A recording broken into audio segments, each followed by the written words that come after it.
Hey, what's up YouTube? It's Martin here from Resolution Breakers, and today's video, well, I didn't really know how to present it or anything, but anyway, I just thought, because I haven't really got much of an idea of what kind of video to make, I thought I would share my tips when it comes to making a trading card game. Now, these tips could work with just the whole trading card game itself, or the actual making the cards, so I thought I'll share how I look at things when it comes to making a game. So my first tip would be have fun.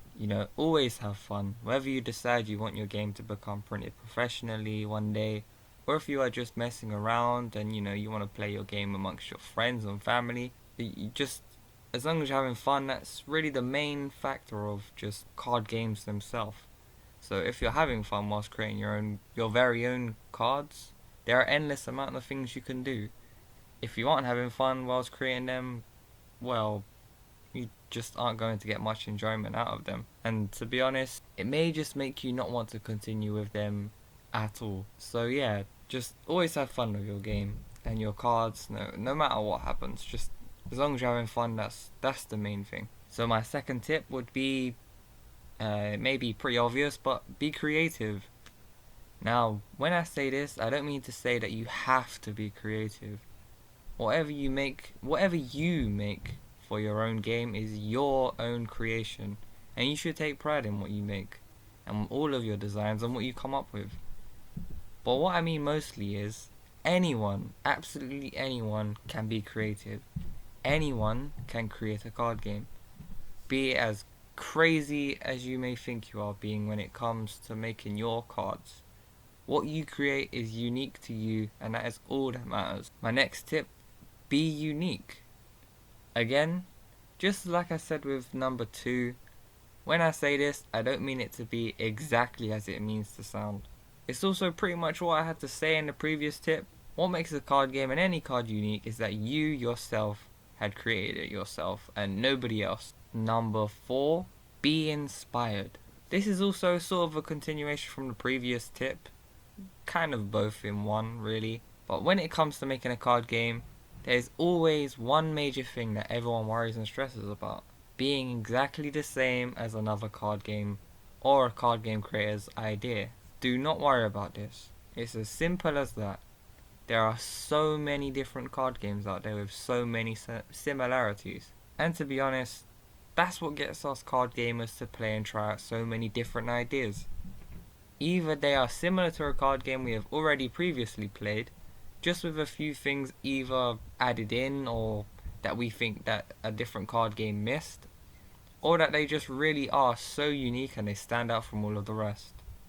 But there are very few games that will be 100% unique, whether it be the smallest things, just like summoning a monster. That's just one of the minor little similarities that every game will have. It will have a similarity to another game. And, well, that's great. What's amazing about card games and ideas is that they inspire to create many more ideas. There's probably a creator you watch yourself right now, today, tomorrow, that, well, that you watch and they actually made you want to start making a game yourself to begin with. As long as you don't just go and create a game called something like, I don't know, Fugio, and have a card named Green as a Yellow Dragon or something. So don't worry about copying the idea. Take that inspiration and make it your own. Number 5 would be take your time.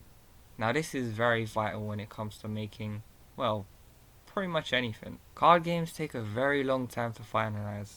I think every single card game creator would never be able to stress this enough. Maybe even years for some. But use all of that time. Don't give up and just think it's taken way too long. Playtest every moment of your game. Enjoy every second of your game until you have it right and that it feels right to you and only you. Now, my next tip would be don't rush. I know this tip is just pretty much the same as the last but with a different fancy name. But when I say don't rush, it's kind of the thing I regret myself when it came to making my own game. I hesitated and hastily went and wanted to get my own game out there as quick as possible. I just really regretted and felt so terrible that it hadn't gone as I expected. I suppose this one could be renamed Don't Expect, but, well, just don't rush into things. Thinking that you are gonna have millions of hits. It's great to think like that. It's great to think of the accomplishment, but reaching it is really the reality of it all, and it isn't going to happen overnight. Now, my next tip would be keep motivated. Again, this is more so another sort of dig at myself. Don't ever give up, and always keep your head up. You can spend many, many hours and days searching through all the other creators and card games that have all of these thousands and millions of hits, and well, you're only gonna upset yourself a bit more. Every moment you get, spend it on your game. I don't mean overdo it and exert yourself, and I know plenty of things could get in the way of you doing so, such as like simple things like school, or maybe even just technology isn't going the way you want it to, internet's just not working the way you want it to. Maybe just some days you're just feeling really terrible and creativity is just not your thing for the day. All of those things can make anybody downhearted. But spend what time you do have to enjoy, and well, what you do enjoy is making a card game after all, right? Now my next one would be play other games and get knowledgeable about card games.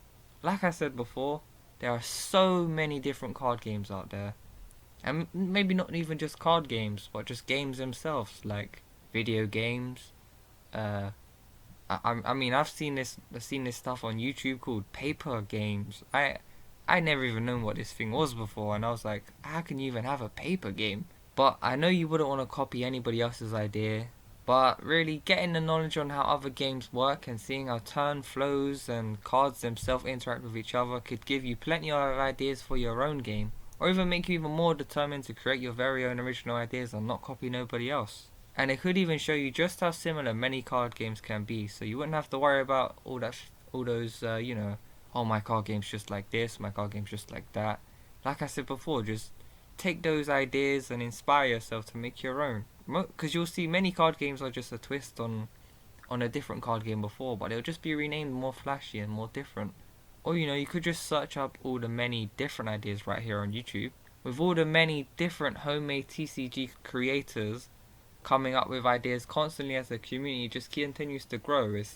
It's amazing, really. My next would be stay determined. I know I've said for you not to rush, and all that stuff about how things can get to you and whatnot, but you should always have a set goal in your mind. As much as I said it's great to think of the end game, yet reaching it is the hard part, always have that moment in mind and you will reach it. Maybe not now, maybe not for a while, maybe not for a year or two, or maybe even 5 or 10, but you will eventually. And I don't mean to say that so I don't mean to rain on your parade and say only eventually, because you will get there. Stay motivated and your game will only progress along with you. And our number 10 would be happy. Yeah, I know. To be honest, I just couldn't really think of a 10th one. But really, be happy and excited about your game and your ideas, and it will show, and many others will be so about them too. So yeah, that was pretty much my rambling on my tips on making a card game, or just card games themselves in general. I have no idea. But thank you very much for listening. Thank you very much for watching the video. I hope some of them were enlightening, or but most of all, again, thank you for watching. Thank you for listening, and I'll see you in another video.